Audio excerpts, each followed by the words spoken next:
Welcome! In today's session, we'll explore LeetCode problem number 2116, check if a parentheses string can be valid. This problem challenges us to determine whether a given parentheses string can be made valid by adjusting certain characters. It's a great opportunity to sharpen your problem-solving skills and deepen your understanding of string manipulation techniques. Let's dive in. In this problem, we are working with a string S that consists of characters like an asterisk and another string locked, which indicates whether each character in S is locked or unlocked. A locked character, represented by a 1 in the locked string, cannot be changed, while an unlocked character, represented by a 0, can be modified to any other character. Our goal is to determine whether the string S can be transformed into a valid parentheses string by modifying the unlocked characters where necessary. A valid parentheses string must either be empty, or it must follow specific structural rules. It can be written as the concatenation of two valid parentheses strings, or it can be enclosed with matching parentheses surrounding another valid string. This requires us to carefully analyze both the locked and unlocked characters in S to ensure these rules are satisfied. Now, the task is to return a Boolean value indicating whether the string S can be made valid. For example, in the first input case, we are given S equals, and locked equals 11. Since both characters in S are locked, they cannot be modified. The string starts with a closing parenthesis and ends with an opening parenthesis, which violates the rules for a valid parentheses string. Therefore, it is impossible to transform this string into a valid one, and the output is false. This highlights how the combination of locked characters and invalid structure can make a string unsolvable. In the second example, the input strings are S equals, and locked equals 10. Here, the first character, an opening parenthesis, is locked and cannot be changed. However, it is already valid in its current position. The second character, a closing parenthesis, is unlocked, meaning we could modify it if necessary. But in this case, the string S is already valid as it is, following the rules of a valid parentheses string. No changes are required, and the output is true. Looking at the third example, we have S equals, asterisk, and locked equals 001. The first two characters, an opening parenthesis and an asterisk, are unlocked, giving us the flexibility to modify them if needed. However, in this case, the string is already valid without any changes. The opening parenthesis is paired with the closing parenthesis at the end, and the asterisk does not disrupt the balance. Since the structure satisfies all the rules for a valid parentheses string, we return true. Finally, let's discuss some constraints and edge cases. The length of S and locked are both equal to n, which can go up to 100,000 characters. This means our solution must be efficient, ideally running in O(n) time. For edge cases, consider scenarios like all characters being unlocked, where any valid parentheses string can be formed. On the other hand, if all characters are locked and the string is invalid, the result will always be false. Single character strings are also noteworthy, as a single locked character cannot form a valid string. Additionally, when there's a mix of locked and unlocked characters, we may need to strategically modify the unlocked ones to balance the parentheses. However, some cases may have imbalanced parentheses with insufficient flexibility to correct them, making it impossible to achieve validity. These considerations are crucial for designing an efficient and robust solution. To solve problem number 2116, our goal is to determine if a given parentheses string can be made valid by adjusting characters marked as unlocked. Let's explore the approaches we've considered. First, the brute force approach. The idea here is to generate all possible strings by replacing unlocked characters with either an open or close parenthesis. We then check each generated string for validity. Now, a valid parentheses string requires that every closing parenthesis has a corresponding opening parenthesis, and no closing parenthesis should appear before its opener. However, the brute force method has a significant drawback. If there are k unlocked characters, there are 2 to the power of k possible combinations to generate, making this approach computationally impractical for large strings. Although it's simple to implement, it's inefficient and cannot handle the constraints of this problem when the string length is very large. Next, we have the 2-pass greedy approach, which is far more efficient.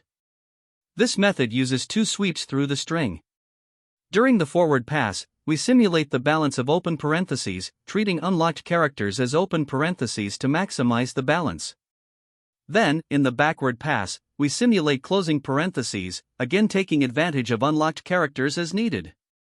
In the two-pass greedy approach, the key observation is that the balance must never drop below 0 during either the forward or backward pass. This ensures that no closing parenthesis appears before its matching opener, and that every unlocked character is assigned appropriately.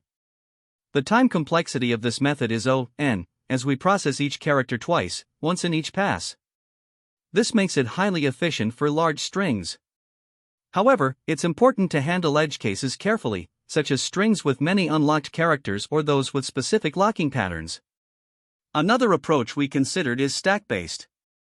Here, we use a stack to track matching parentheses and treat unlockable positions as wildcards that can match either an open or close parenthesis. This method has a similar intent to the greedy approach, but instead of simulating balance, it uses additional space to store intermediate states in the stack. While the time complexity is still O(n), the space complexity increases to O(n) due to the stack. This makes it less space efficient compared to the greedy method.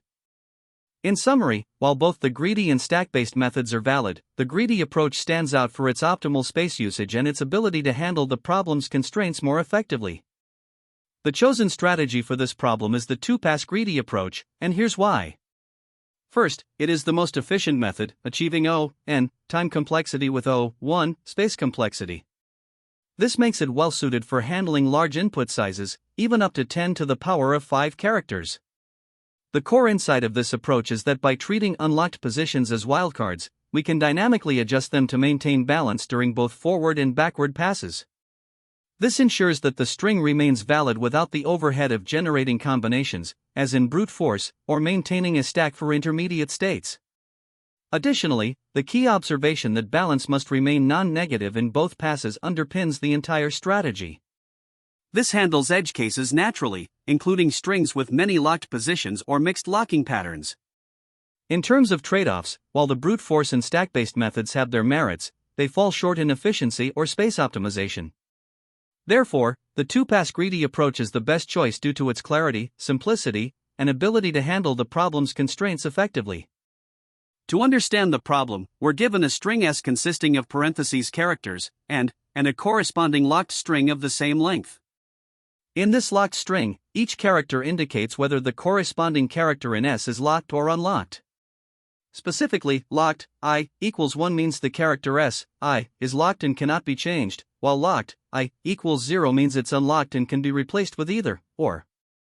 The task is to determine if we can transform S into a valid parentheses string by modifying the unlocked characters as needed.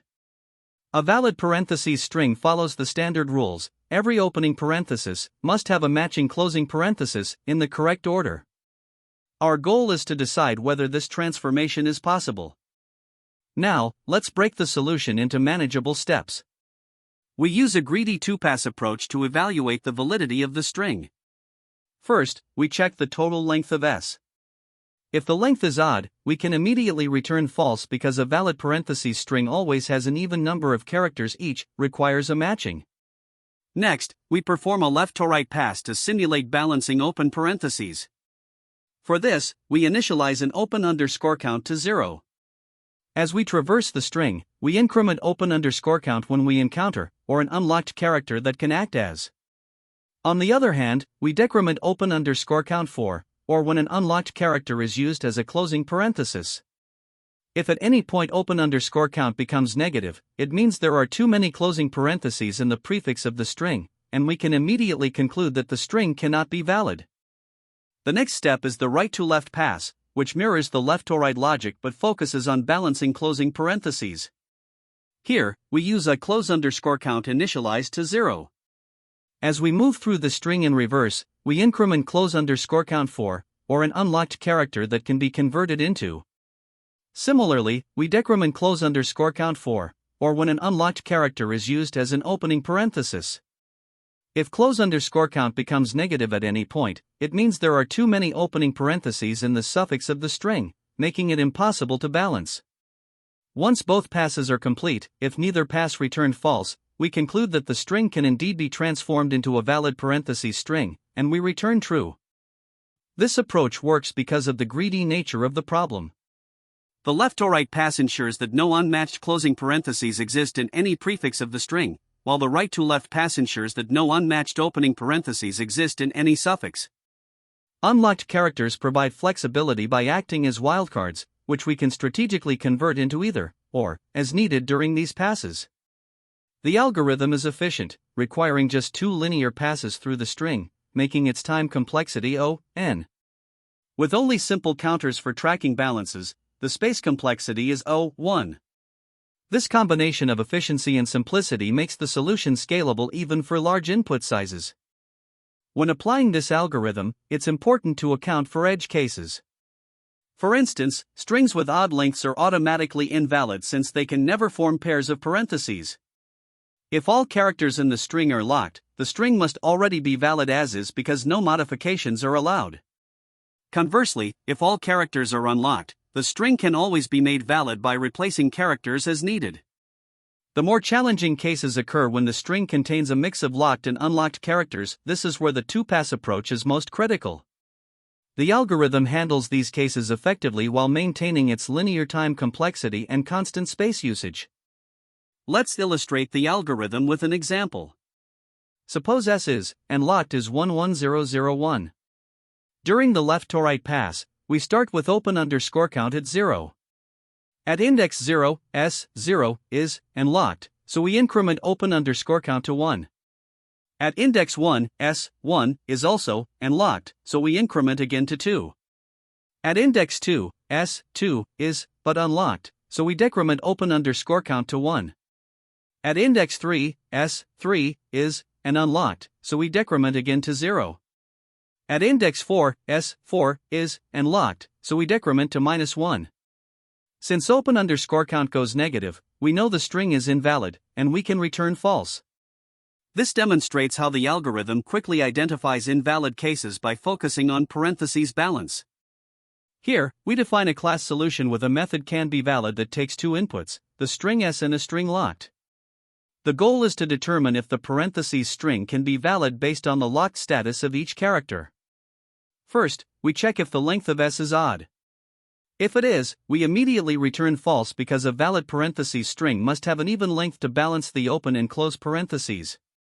Next, we perform a forward pass to ensure that there are enough open parentheses. We initialize 2 variables, open_possible to track how many potential open parentheses we can have, and balance to measure the current balance of parentheses. As we loop through the string, if the character is unlocked, indicated by locked, I = 0, or it's an open parenthesis, we increment both open_possible and balance. If the character is a locked close parenthesis, we decrease the balance. If the balance drops below 0, it means we have more close parentheses than open ones, so we adjust by decreasing open_possible and resetting the balance to 0. If at any point open_possible goes negative, it means we cannot balance the string, and we return false. After completing the forward pass, we move on to the backward pass to check for close parentheses. In the backward pass, we verify that there are enough close parentheses to balance the string. We initialize close_possible and balance to 0 again, but this time we iterate from the end of the string to the beginning. If the current character is unlocked or is a close parenthesis, we increment both close_possible and balance. If it's a locked open parenthesis, we decrease the balance.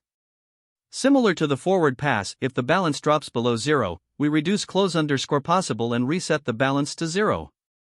If at any point close_possible becomes negative, it means we cannot balance the string, so we return false. If we successfully complete both the forward and backward passes without returning false, it means the string can be valid, so we return true. Here, we start by defining the canBeValid method, which takes 2 inputs, the string S representing the parentheses string and locked, a binary string indicating whether each character in S is fixed. The first thing we check is whether the length of S is odd. If it is, we immediately return false, since a valid parentheses string must consist of matching pairs. Next, we perform a forward pass to ensure that we can balance the string with enough open parentheses. We initialize 2 variables, open_possible, which tracks the maximum number of open parentheses we can have at any point, and balance, which keeps track of the net balance of opening versus closing parentheses. As we iterate through the string, we check each character. If the corresponding character in locked is 0 or the character in S is, we increase both open possible and balance. However, if the character is a locked closing parenthesis, we decrease balance. If at any point balance goes negative, it means we have more closing parentheses than can be matched, so we decrement open possible to correct for it and reset balance to 0. Similarly, if open possible ever becomes negative, it means balancing is impossible, and we return false immediately. Now, we perform a backward pass to ensure that we can balance the string with enough closing parentheses. We initialize two new variables, close possible, which tracks the maximum number of close parentheses we can have at any point, and balance, which, again, keeps track of the net balance between opening and closing parentheses. This time, we iterate through the string from the end to the beginning. For each character, if the corresponding character in locked is 0 or the character in S is, we increase both close possible and balance. If it's a locked opening parenthesis, we decrease balance instead. As before, if balance becomes negative, we reduce close possible to adjust for the imbalance and reset balance to 0. If close possible drops below 0 at any point, it means we can't achieve a valid arrangement of parentheses, so we return false. Finally, if both passes complete without issues, we return true, indicating that the string can indeed be valid. To solve this problem, we start with the first example where the input string is, and the locked array is 110,011. The goal is to determine if this string can be valid by potentially flipping unlocked characters. First, we check the length of the string. Since the length is 6, an even number, it is possible to form pairs of parentheses, so we proceed. We begin with a forward pass. In this pass, we maintain two variables, open_possible, which counts the maximum potential open parentheses we can have, and balance, which tracks the net count of open parentheses. At index 0, since the character is, and it is locked, we increment both open_possible and balance by 1. At index 1, the same happens because we encounter another locked. At index 2, the character is unlocked, so we increment open_possible but decrease balance because we treat the unlocked character as flexible. Similarly, at index 3, the character is unlocked, so we increment open_possible again and reduce balance further. At index 4, we encounter a locked, which decreases balance to -1. When balance becomes negative, it indicates an imbalance, so we reset it to 0 and decrement open_possible to reflect that we cannot have this many open parentheses. Finally, at index 5, we handle another locked, the same way, ending the forward pass with open_possible equal to 2. This means the forward pass is valid, and we proceed to the backward pass. In the backward pass, we reverse the string and repeat a similar process, but this time focusing on closing parentheses. We initialize close_possible to count the maximum potential closing parentheses, and balance to track the net count of closing parentheses. Starting at index 5, the locked increments both close_possible and balance by 1. At index 4, we encounter another locked, so these values increase to 2. At index 3, the unlocked character allows us to increment close_possible but decrease balance, treating it as flexible. At index 2, another unlocked character further increases close_possible and reduces balance to 0.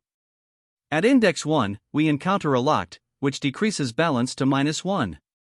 Negative balance indicates an imbalance, so we reset it to 0 and decrement close_possible to reflect that we cannot have this many closing parentheses. Lastly, at index 0, we handle the locked, in the same way, ending the backward pass with close_possible equal to 2. Since both the forward and backward passes are valid, we determine that the string can be made valid. The output for this example is true. Now, let's analyze the second example where the input string is, and the locked array is 1111. Again, we start by checking the length of the string. The length is 4, which is even, so it is possible to form pairs of parentheses, and we proceed with the forward pass. Here, we initialize open_possible and balance to 0.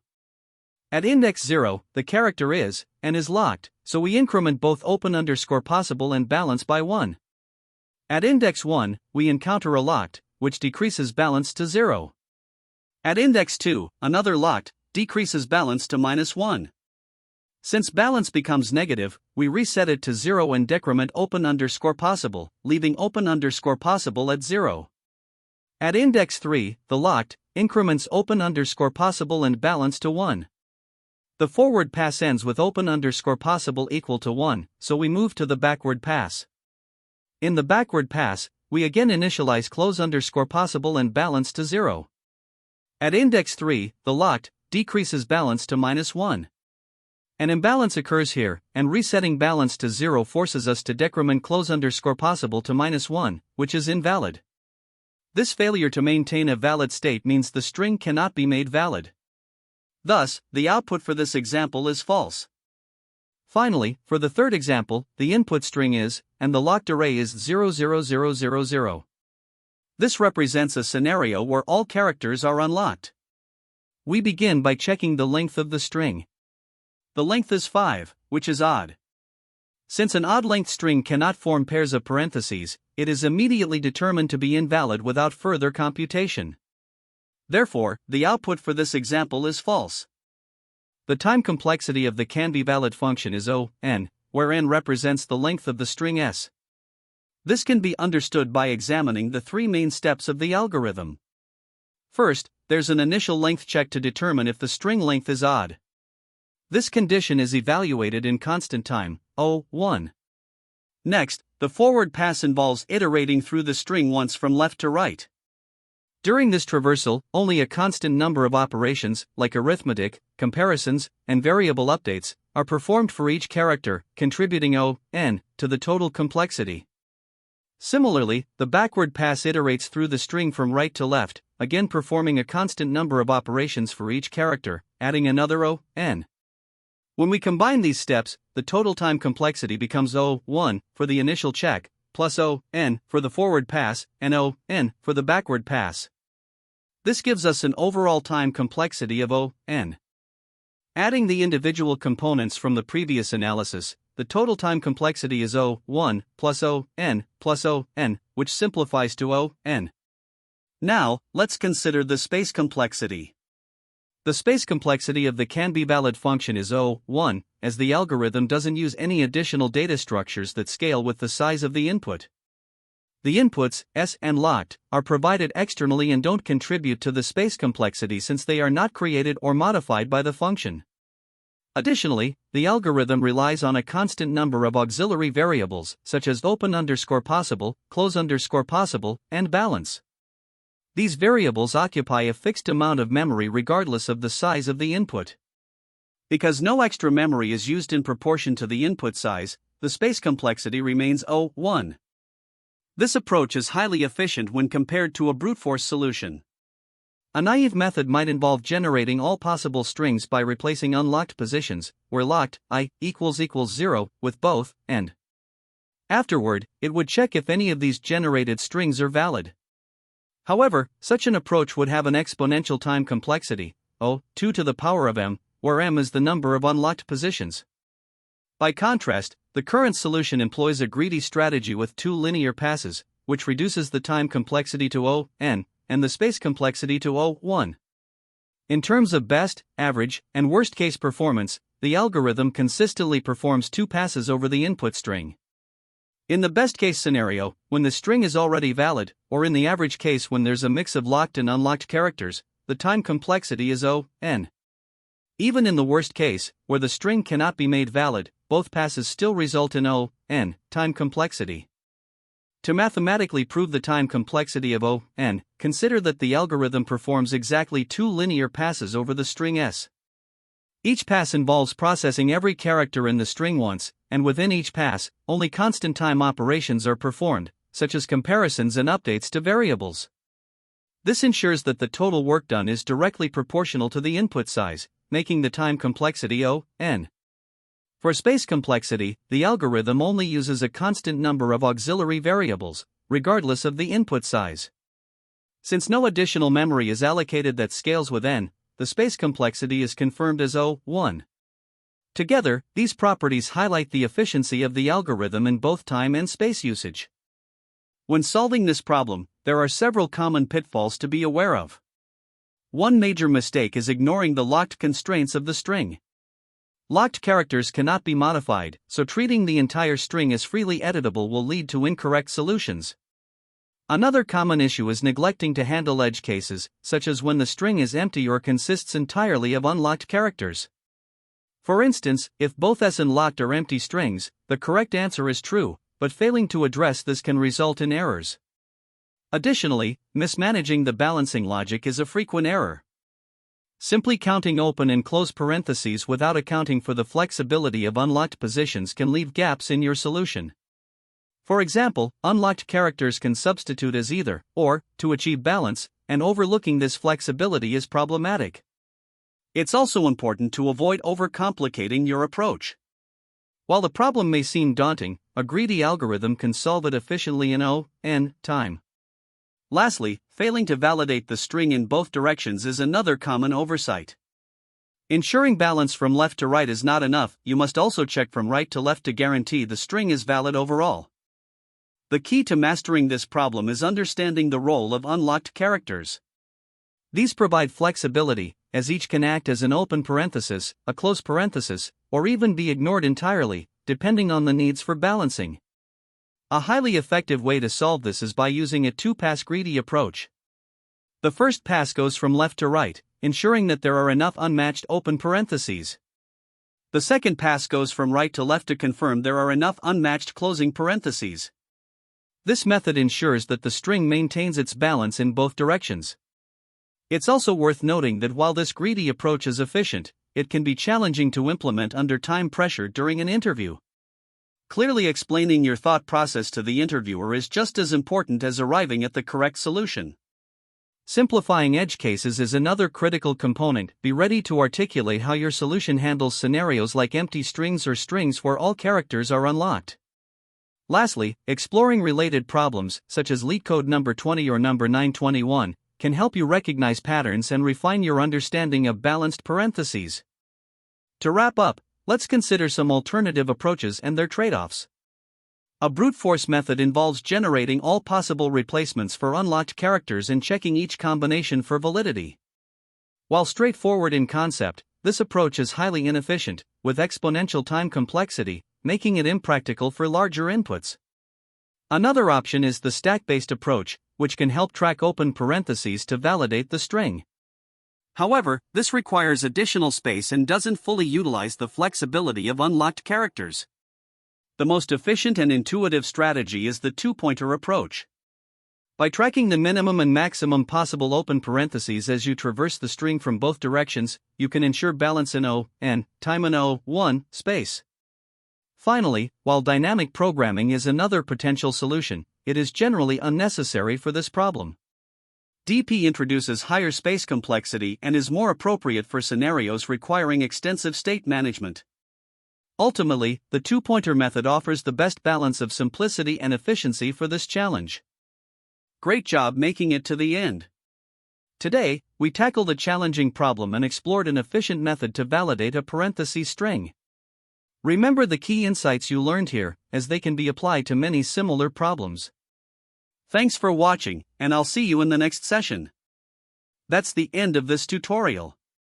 I hope you found this explanation helpful for understanding the solution to this LeetCode problem.